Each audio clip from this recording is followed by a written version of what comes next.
Good afternoon guys, and welcome to today's vlog. Today brings me to an area called Wing. More specifically, this would have been called RAF Wing. It was a training facility back in the Second World War where they would teach young pilots how to machine gun with the turrets with model planes going around on like a circular train track. It would give all your navigational skills, etc, etc. I don't know if you can see the part of the old runway perimeter area behind us. This looks as if it's about to be turned into more homes, is because what we all need right now. But the significance of this is I was looking around like I do, like you see the other day, the old ruins up on the hill by Millbrook, which is by the Woburn Centre Parks, which if I turn Pam round, right in the distance there, to see the hill bank right at the back there, that is pretty much that sort of area. Anyway, I digress from that. The reason why I was here, I was going to look around. There is an old war, well, a relatively new war memorial depicted to those who lost their lives and served in this area. Now, I thought with it being an old World War II airfield, you might have pillboxes. This is one of two sites local to me which would have had them. And I thought, you know what, let's go in there, do a story about those. And then I clicked onto the memorial itself, see some pictures, see them presenting flags, arms, etc, raising of flags, doing the poppy, etc, for Remembrance Sunday. And clicking through that, I found a story which took us in a completely different direction. A fascinating story, a true story, something that would go on to make one of the people involved an absolute legend. His crew also, and the events took place, when I say in a completely different direction, not over here, but if I pan round, keep panning round, in that wooded area behind me over there. So let's go and have a look at that. Right, that is our wooded area that we need to find.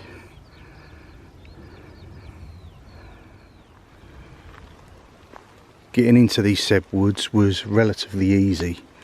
There's a bridle path that runs parallel with it, so it's in and the woods are adjacent to it. But I do believe this is classed as private land.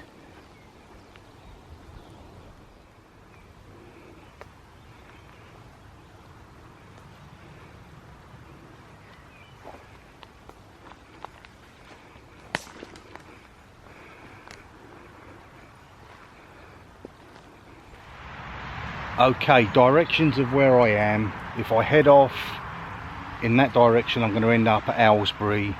I am just around the Wing area. Leighton Buzzard is beyond that, and to the left further up that way will be Milton Keynes and Bletchley, where I'm from. Continue further in that direction, you can head towards London, Birmingham in the other direction.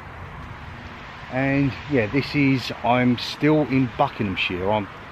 Bletchley and Milton Keynes is Buckinghamshire, but we're right on the border. Bedfordshire is Leighton Buzzard, and that is literally 3 miles tops. Obviously not a great distance if you're in an aircraft, especially something as big as a Flying Fortress. When I first heard of this story, looking into it, finding by going to the RAF Wing site, looking at the website, looking on Facebook, looking at pictures, and then discovering this, and then discovering the true story when you go through 6 degrees of separation, I was fascinated by the story, and I actually got goosebumps on my arm with the relevance of this with history and something that come later from that. Even Hollywood grabbed hold of the story and made a feature-length movie out of it, which I'll talk about a bit more later. But yeah, we're considering the idea originally was to come along here and think, you know what, local to me, this is my most local airstrip across the road. The other one would be Cranfield, which I know has got 3 pillboxes. This one I thought might also have a pillbox. That was my intention at first, looking on Google Earth, looking around here, see if I could find it, and then finding the website, because there's a memorial at the bottom end of the runway to tell the story when everything seemed to come together, and I felt I've got to tell this story. It's incredible, it really is. For the guys to have survived what actually happened here, and for one of them significantly, after fighting his injuries, turning around and saying that he would never probably fly again, to keep on badgering away at the services, to get his way back, to himself fly the last ever mission of the Second World War, to be the inspiration of a blockbuster movie, and just to save the lives of all the men on that plane, the gunners, the people, the navigators, etc., by doing what he done here in these woods. Kind of changed the shape of history, I guess. It could prove it can be done, but it's a fascinating story. Stick with it, guys, and let's do this.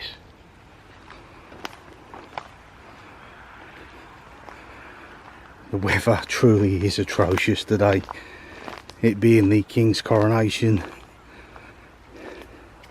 it's raining on and off, absolutely chucking it down sometimes, and just a brief respite when the sun comes out, so we just make the most of it.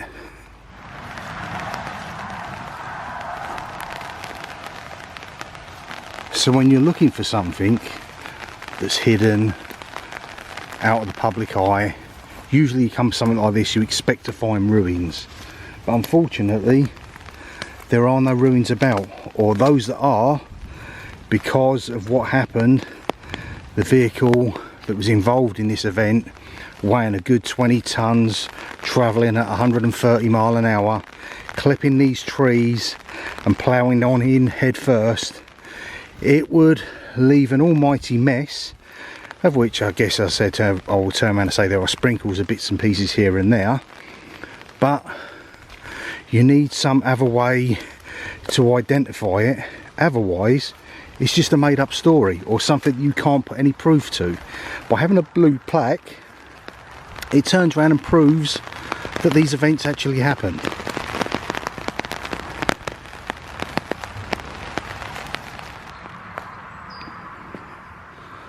Well, certainly weren't kidding anybody. It does exist, it is here. What I've been searching for, the story, bring that to life. It is nothing without this significant spot. It's quite thick with bracken and bramble, etc. around here, but this is a brilliant find, as you will see very shortly as I pan the camera around. That there is your blue plaque, dedicated to the crew. Manny Klette, is that? United States Air Force. All of the crew survived the crash.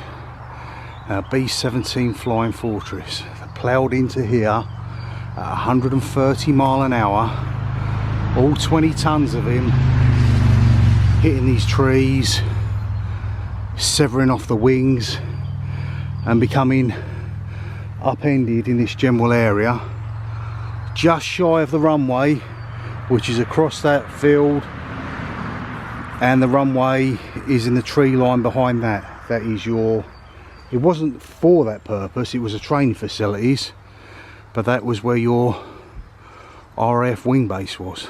But what an amazing find.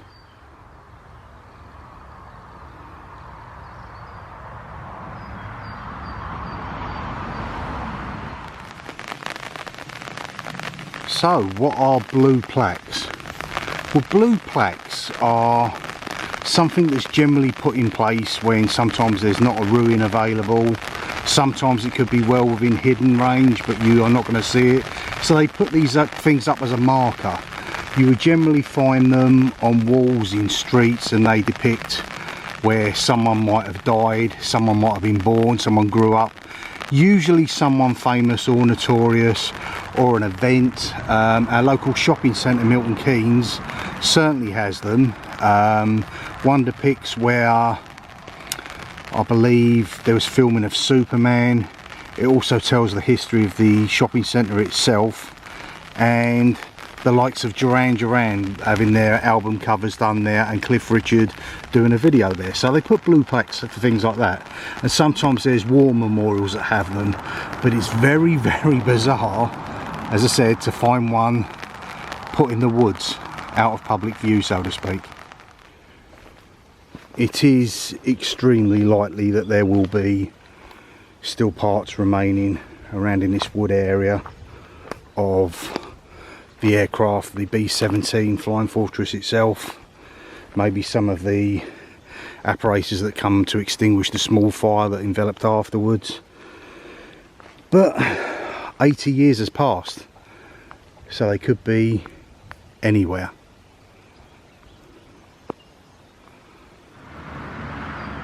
This was placed here by a local farmer. I believe his name is Henry Hunt. I tried to search him out so I could ask him if it was okay to come here, but it was one of them, it's spur of the moment, I've got to get here, got to get this done so I can do the filming. So I'm not here to disturb anything, just film this and make my own way. But thank you very much for this. So let's get ourselves a bit more comfortable in some other woods which haven't quite so much got the noise of the road running by the side of it, and I'll tell you the story.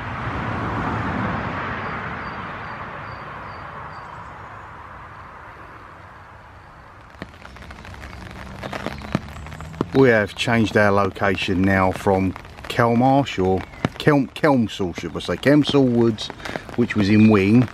We've now found our way to Howell Park Woods in Milton Keynes, just because it's more quieter, should we say. As you can see, the bluebells are out in force. This is something I've mentioned before with woods in these areas. The bluebells come out around this time of year and it's just a sea of blue.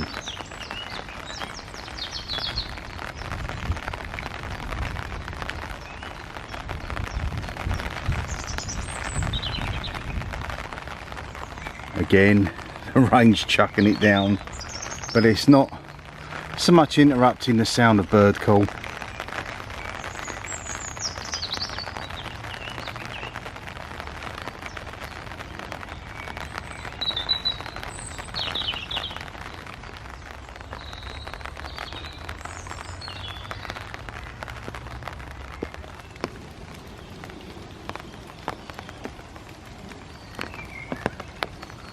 Towards the start of the vlog I mentioned pillboxes. Now a pillbox, which is what I was originally looking for, is like a fort that's embedded in the ground, usually hexagonal, that be the word? It's not 50p shaped, not very high, most of it would be at ground level, a little bit of a turret sticking out the top, and that you would generally have anti-aircraft machine guns, and they would be placed on the outward boundary areas of small towns, villages, cities, etc., and also your strategic airport. So the likes of Cranfield, I know has got 3. I thought there possibly would be at 1 or 2 at Wing where I was going, although that was a training facility. I guess Thurley, where the B-17s were based, and Bassingbourne, Kent, I believe that is, them areas certainly would have done. And obviously your Spitfire, etc., everything like that would have been protected at some sort of level from incoming enemy aircraft. So the idea was they would get them, see them in the distance, come down, and they would just hunker down, aim the guns, fire at them. I think sometimes they just have basic rifles in there, but mostly I think it was anti-aircraft 50 cal plus machine guns. So pretty heavy. So this here would have been your B17 FlyingFortress. As you can see from that, heavily armoured, because they were pretty much left to their own devices. The smaller fighter jets that would have accompanied them over sort of Dover and into the Channel area and then on to France and Germany, etc., they could only go so far because they're limited fuel capacity and their range, etc. So these guys were left to fend for themselves. So as you can see, they would have had a belly gunner, a turret gunner at the top, a tail gunner, there would have been front gunner, and what they call belly gunners, which come out, stick out the side. Heavily armed, but not totally impregnable. Many of these fell out the sky, some crashed into each other. The problem you would find, and very much with this story of the aircraft that crashed into wing itself, is the fact that they would fly at an altitude which they would not interfere with flak, but if they fell into some sort of difficulties or encountered enemy fire and had to drop, they'd be in the flak zone, and it's basically shells exploding in the air, and it'd be the fragments of those that would go into the engines, the planes themselves, stall them, and then they would be picked off by enemy fighters. And it is a very sorry sight to see when you see the old black and white movies of them being attacked and them just dropping out the skies.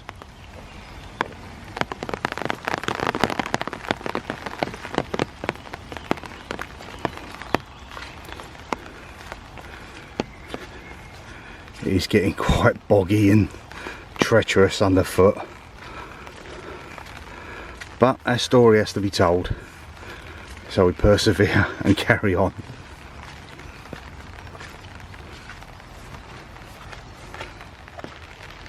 So the story that I've heard about this is basically, it was September 1943. Manny and his crew had been on a bombing run. It was late afternoon into early evening, and they'd gone to a place called Nantes, whatever it is, in France. It was a ship service area for the enemy U-boats, which was causing havoc in the Atlantic, etc. And basically they'd done their mission, done their bombs, destroyed their targets, and on their way back they were under enemy fire and the flak, etc., from anti-aircraft fire. That caused major damage to not only the aircraft, but Manny himself and his co-pilot. They picked up very severe leg injuries. I believe Manny's left shin possibly was fractured and shattered by some of the fragments and shrapnel, but they would persist. They make their way across the channel. At that point, one engine went out first, then a second engine.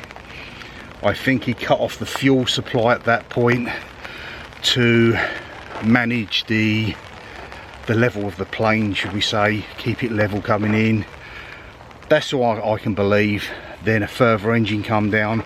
By the time he was heading in, he knew he was not going to make his base, which was Furley, which is the other side of Bedford. So they signalled around and they got him an emergency base to land at, which was the training facilities at Wing. As he come in, he lost his final engine, and 100 feet from the ground he made the conscious decision for himself and his crew that he see a forest or small wood area called Kemsall Wood to the side of the runway. He decided that he would put his plane down there, and the softening blow of the branches and the trees could save their lives. So they come hurtling down. As I said, it's a 20-ton fighter aircraft, and they would have lost all their bombs at this point, so they probably would have jettisoned them, used them in their raid, probably got rid of a lot of their ammunition, etc. As they've made their way in at approximately, I'd say, 130 miles an hour, this 20-ton fighter aircraft comes ploughing into the tree line, hopefully to be slowed down. But they didn't expect it to be full of oak trees, and they did not move. They were deeply rooted. It tore off the wings of the plane, and the plane plummeted nose first into the ground, making a huge dent and ploughing its way through, upending. A small fire ensued, but luckily enough they were only the other side of the road, the Stukely Road, to the Wing site. So quickly the emergency services were on site. They got them out.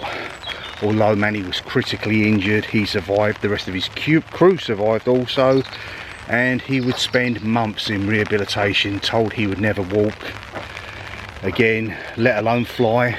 But he defied the odds, like many of that era. Himself, his family traces back, he was German by descent, so himself, he had a reason. He wanted to beat that axis of evil, being Hitler and his cronies. So he was determined to get back, and he did get back. And I think, untold, he flew somewhere in the region of 91 missions. Put that in perspective, they turn around and talk about the Memphis Bell and the glamorous story of that. That was 25 flights. 91 is incredible, but he did it, he managed it, and he was probably the most decorated fighter pilot or bombing pilot of the era. Certainly not a Top Gun, because Top Gun are for the fighter pilots, but if there ever was one, he certainly fitted the bill. Manny would fly more missions than any other American pilot in the whole of the United States Air Force. As I said, wrong type of aircraft to be classed as a Top Gun, but what a pilot. He received the Distinguished Service Cross, Purple Heart, many other medals and wings throughout his career. Manny would receive another pair of wings, unfortunately, in February of 1988. He received his angel wings and was buried with full military honours at Arlington Cemetery. May he rest in peace. Now, I don't know how the likes of Hollywood got hold of the story, but obviously they did, because it was the inspiration for the film Memphis Bell.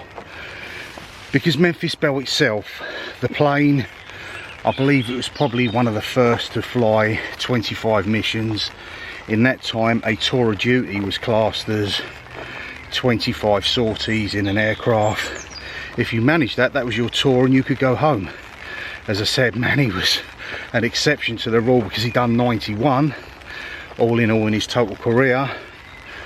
But the Memphis Bell, basically, those who produced it, their idea was not to be specific about the plane, although it is. It was dedicated to the men, the women, the armed forces of our allies, etc., who gave their all during that conflict.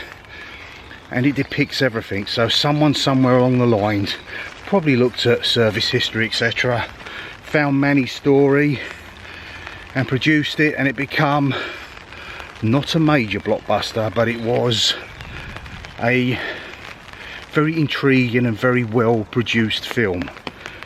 I can't remember all the names of the actors in it, but it was the guy that ended up being, they turned around and said he was going to be the next Frank Sinatra. Can't remember his name. I knew the name had come to me at some point. It was Harry Connick Jr.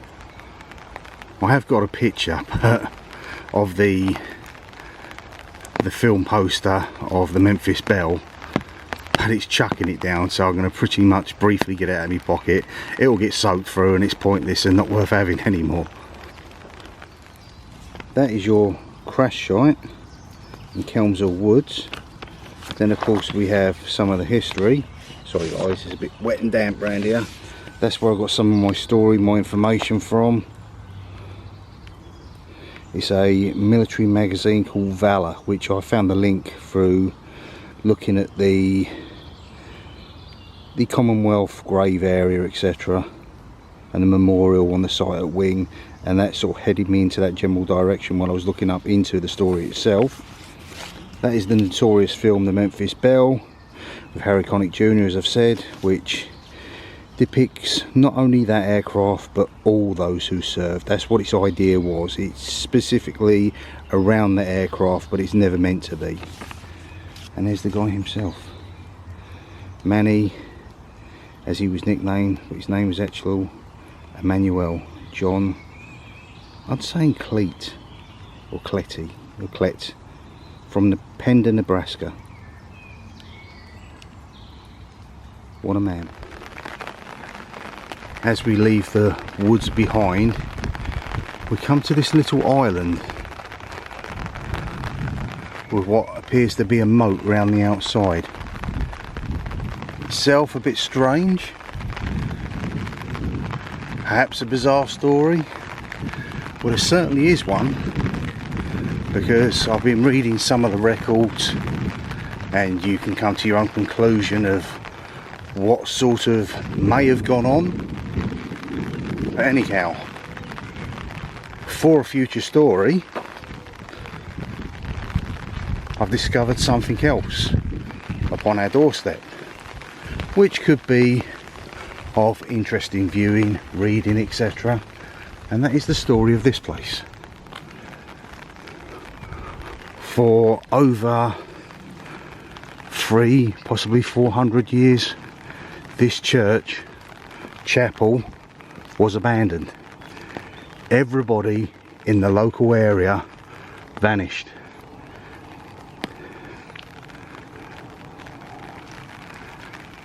It's not very big, but it has its own quirkiness to its story. And you know what I'm like, if I can get my teeth into a backstory and find something that went on, then I'll certainly deliver it to you guys. I believe there's only 3 actual graves on site. But this is the St Giles Church. And I'll be bringing you that story real soon.